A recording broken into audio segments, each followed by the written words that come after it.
नैन से सोत मासीनो ऋषया सोम का दया सत्रम स्वर्गाय लोकाय सहस्रम सममास।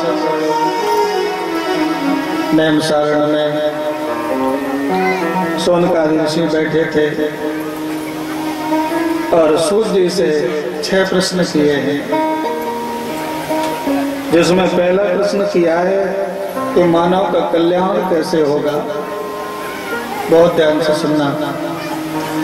दूसरा प्रश्न किया है कि भगवान के अवतार कितने होते हैं।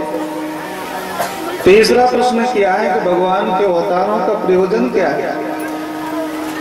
और चौथा प्रश्न किया है कि भगवान को कोई कृष्ण कहता है, कोई राम कहता है, कोई माखन चोर कहता है, तो कोई कहता है देवकी के लाल हैं, कोई कहता है यशोदा के लाल हैं। तो एक बेटा 2 माताओं के यहाँ कैसे पैदा हो गया, ये भी बताइए।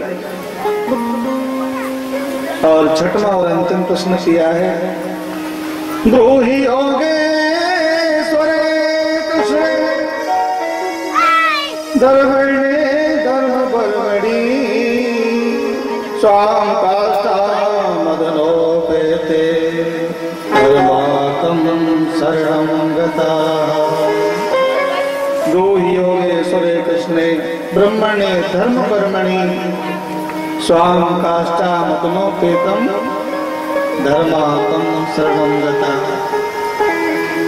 भगवान जब सुधाम गमन कर गए तो धर्म किसकी शरण में गया, ये छठवां और अंतिम प्रश्न है हमारा। सूत जी ने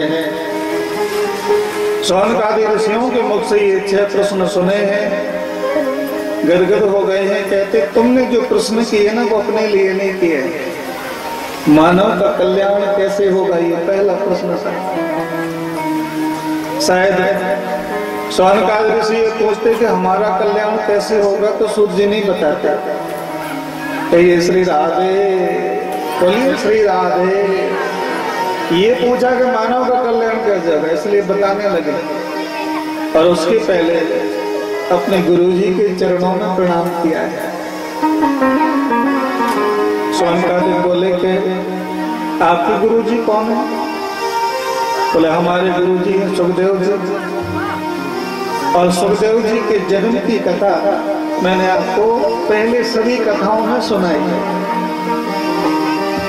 राधा रानी ने इनको तोता के रूप में पाला, अनार के दाने खिलाया करती थी और इनका नाम था कलबाग। कलबाग नाम के तोता थे। राधा रानी ने सोने के पिंजरे में इनको बंद किया और राधा रानी एक श्लोक कलबाग नाम के तोता को पढ़ाया करती थी। दुराजन बर्तनी रतित्रपा। ये श्लोक सुखदेव जी ने सीख करके भगवान कृष्ण को सुनाया।